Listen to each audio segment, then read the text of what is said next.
Bapa yang bersemai dan kerajaan surga, Tuhan Yesus Kristus, terima kasih Bapa di surga, Kau pelihara kami dan keluarga kami, dan kami bangun dan tubuh yang sehat.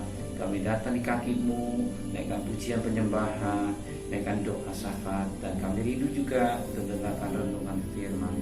Pakai hamba-Mu sebagai alat-Mu Tuhan, urapi hamba-Mu, urapi juga kami. Roh Kudus, lembutkan hati kami sehingga butir firman-Mu menjadi berkat buat kami. Haleluya. Amin. Shalom. Pagi, mari kita membaca Yesaya pasal 28. Yesaya pasal 28 ayat 7 sampai ayat 22. Yesaya pasal 28 ayat 7 sampai 22 terhadap pemimpin-pemimpin Yerusalem. Tapi orang-orang di sini pun pening karena anggur dan pusing karena arak.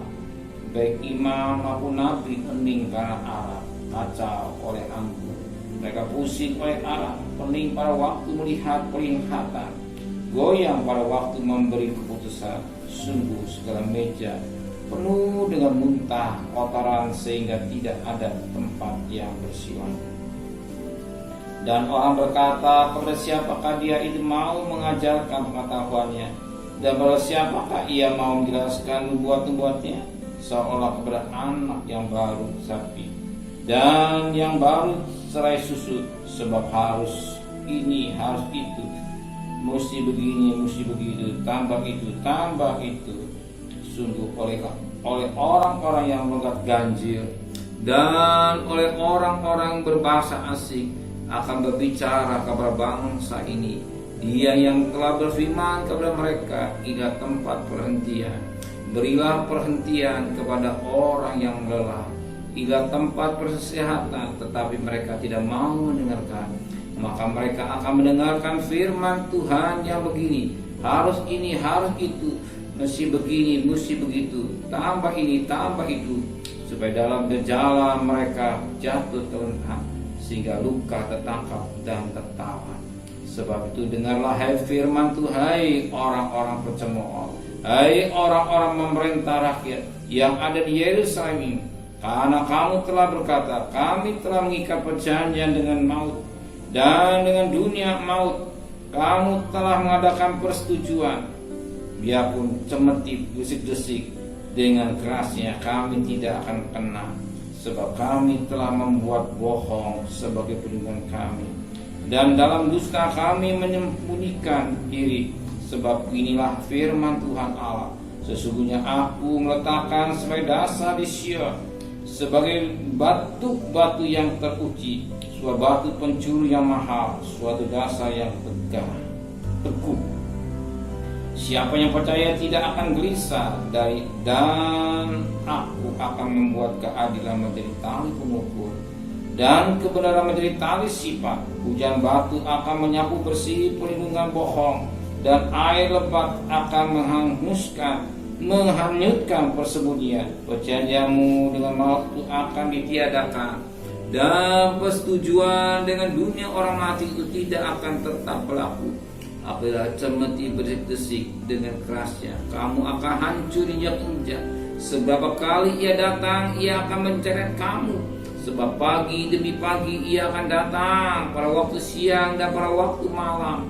Maka adalah semata-mata kengerian untuk mengerti firman yang didengar itu.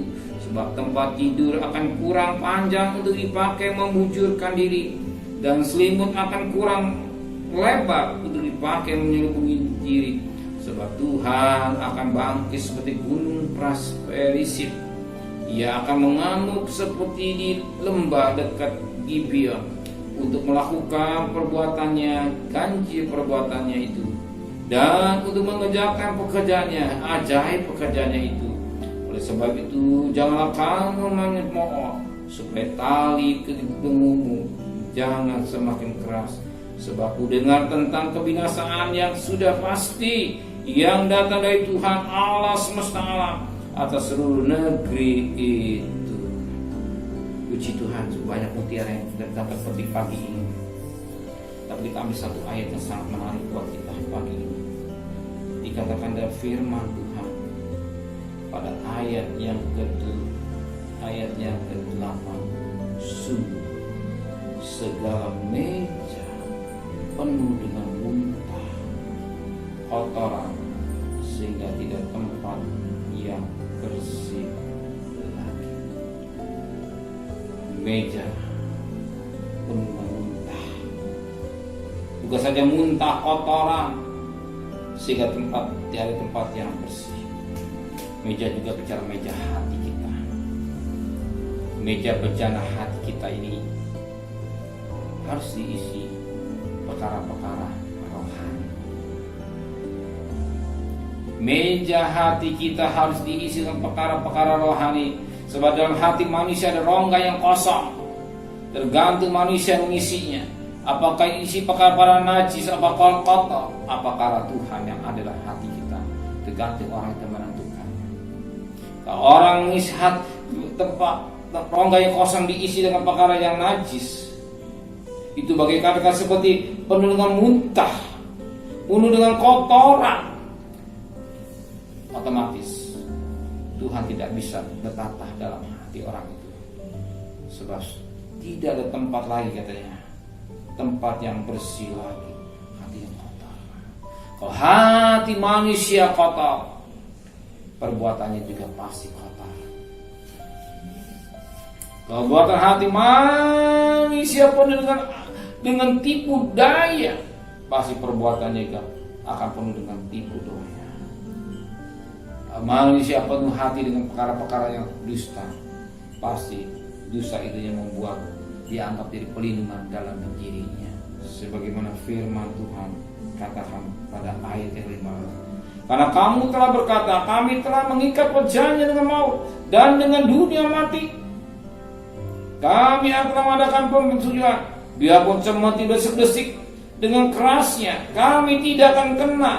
Sebab kami telah membuat loh sebagai pelindungan kami, dan dalam dosa kami menyembunyikan diri. Inilah manusia, hati penuh dengan perkara-perkara najis, penuh dengan perkara-perkara kotoran dan bagai muntah, dengan penuh dengan perkara-perkara tipu menipu.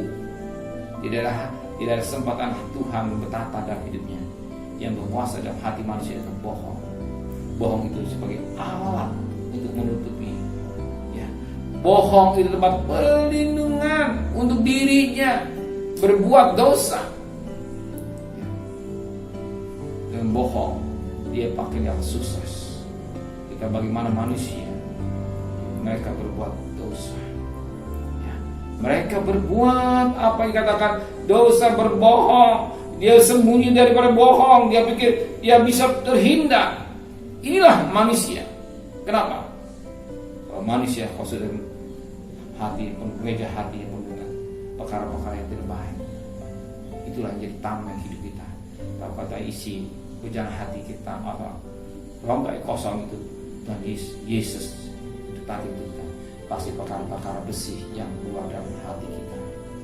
Perkara-perkara besi yang keluar dalam hidup kita, apa yang kita pikirkan, apa yang kita berbuat, apa yang kita akan bersih. Kalau kita lakukan dusta atau hati kotor, itu yang keluar perkara-perkara yang tidak baik. Ya, sementara kita akan cari nafkah, kita akan bekerja. Percayalah, kalau saudara benar, hati saudara penuh dengan firman Tuhan, Tuhan berkata, Tuhan tidak tahu kebutuhan saudara.